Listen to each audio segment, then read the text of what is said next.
Assalamualaikum warahmatullahi wabarakatuh. Perkenalkan, nama saya Fitria Syari Febriani, NIM 2019 1023031132 dari kelas G. Pada kesempatan kali ini saya akan membahas tentang paraphilia disorder atau gangguan parafilia. Sebelum kita membahas lebih lanjut tentang paraphilia disorder, sebenarnya pengertiannya itu apa sih? Parafilia masuk dalam gangguan emosional yang melibatkan perilaku, dorongan, atau fantasi sehingga menjalar menjadi gangguan mental. Hal tersebut dikarenakan hasrat seksual menyimpang secara kontinu dan intens. Kelainan seksual ini tidak bisa dianggap remeh karena akan mengakibatkan efek akut pada penderita. Kaplan mengatakan parafilia adalah gangguan seksual yang ditandai oleh khayalan seksual yang khusus dan desakan serta praktek seksual yang kuat, biasanya berulang kali dan menakutkan. Faktor penyebab parafilia disorder. Faktor penyebab terbentuknya penyimpangan seksual parafilia tidak diketahui secara pasti, namun beberapa dugaan bermunculan, seperti hambatan perkembangan dan kesulitan dalam menjalin hubungan dengan beda jenis. Yang kedua, kecanduan pornografi. Beberapa tayangan nyeleneh atau aneh akan memberikan daya tarik seperti magnet yang dapat mempengaruhi psikologis ketergantungan. Yang ketiga, pengaruh dari pasangan seksual. Yang keempat, pelampiasan stres yang tidak tepat sehingga menimbulkan kebiasaan dan pengulangan secara terus-menerus. Yang selanjutnya yaitu kriteria gangguan parafilia. Dalam edisi terbaru DSM-4-TR, parafilia harus memenuhi kriteria penting, yaitu fitur dari parafilia yang berulang, fantasi yang membangkitkan dorongan seksual atau perilaku pada umumnya melibatkan bukan manusia melainkan benda, penderitaan atau penghinaan diri atau pasangan atau anak-anak minimal selama 6 bulan. Yang selanjutnya yaitu dampak dari gangguan parafilia. Bagi penderita atau pengidap, perilaku pengidap parafilia membuat orang yang memiliki kelainan merasa stres, tidak berfungsi secara optimal di lingkungan sosial maupun di lingkungan kerja, dan juga memberikan dampak buruk ke berbagai aspek kehidupan lainnya, seperti dikucilkan oleh lingkungannya. Dampak perilaku seksual menyimpang dan kejahatan seksual terhadap korbannya tidak hanya berupa dampak psikologis, tetapi juga berupa dampak sosial, seperti mengalami trauma dan rasa takut, dipandang sebelah mata di lingkungan karena telah menjadi korban dari perilaku parafilia. Penanganan atau terapi untuk penderita parafilia. Yang pertama yaitu pendekatan psikoanalitik. Terapi perilaku dan terapi kognitif behavior atau CBT dapat membantu perilaku penyerangan seksual yang ingin mengubah perilaku mereka.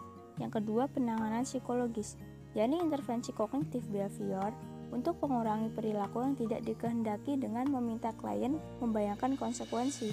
Yang ketiga, organic reconditioning, yaitu prosedur belajar untuk membantu klien memperkuat pola-pola rangsangan sesuai dengan yang semestinya dengan cara memasangkan stimuli yang tepat. Yang keempat, penanganan obat. Obat paling populer yang digunakan untuk menangani parafilia adalah antiandrogen yang disebut ciproterone acetate. Obat ini mengeliminasi nafsu dan fantasi dari penderitanya. Selanjutnya, beberapa jenis parafilia. Yang pertama yaitu eksibisionis, merupakan kelainan seksual di mana seseorang akan mendapatkan kepuasan dengan mempertontonkan alat kelaminnya di depan umum. Pelaku senang mengejutkan korbannya, baik itu di tempat sepi maupun di tengah keramaian. Yang selanjutnya, voyeurisme. Berbeda dengan ekshibionisme, gangguan yang satu ini tertarik untuk sekedar melihat, tanpa memamerkan atau melakukan tindakan tertentu. Penderita akan merasa puas hanya dengan melihat seseorang tanpa busana atau sedang melakukan aktivitas seksual, tanpa orang tersebut tahu bahwa dirinya sedang dijadikan objek. Proteorisme, penderita akan merasa puas dengan menggosokkan alat kelaminnya kepada orang lain tanpa meminta izin. Perilaku menyimpang ini cukup sering tertangkap sebagai bentuk pelecehan seksual.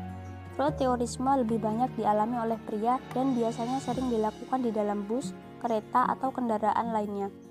Orang dengan penderita ini biasanya lebih suka naik kendaraan yang berdesak-desakan agar lebih mudah untuk menutupi aksinya. Yang selanjutnya adalah sadomasochisme. Penderita merasa puas dengan memberikan atau menerima rasa sakit atau malu. Ada dua tipe pelaku sadomasochisme, yaitu masokis dan sadistis. Masokis akan mendapatkan kepuasan ketika dirinya disakiti atau direndahkan oleh pasangannya. Sebaliknya, sadistis akan mendapatkan kepuasan ketika dirinya menyakiti atau merendahkan pasangannya. Yang selanjutnya adalah pedofilia. Pedofilia sendiri adalah ketertarikan seksual kepada anak-anak yang masih di bawah umur. Dalam beberapa kasus yang terjadi, pelaku selalu memberi iming-iming kepada korban agar tidak menolak untuk disentuh atau agar korban tidak melapor kepada siapapun. Fetisisme. Seseorang yang menderita fetisisme akan merasakan kepuasan dari objek yang bukan genital atau bukan kelamin. Biasanya, orang dengan gangguan ini memiliki dorongan seksual yang berhubungan dengan benda mati. Objek yang paling sering digunakan adalah pakaian dalam wanita, sepatu wanita, pakaian yang biasa, atau objek lain yang dipakai oleh lawan jenisnya. Fetisisme juga bisa berkembang dari benda ke perilaku. Misalnya, ada seseorang yang tertarik apabila berhubungan seks dengan pasangan yang memakai pakaian sangat ketat. Kelainan ini lebih banyak dialami oleh pria dibandingkan oleh wanita. Jadi, seperti itu penjelasan mengenai gangguan parafilia yang dapat saya sampaikan. Mohon maaf, mungkin dalam penyampaiannya masih banyak kekurangan.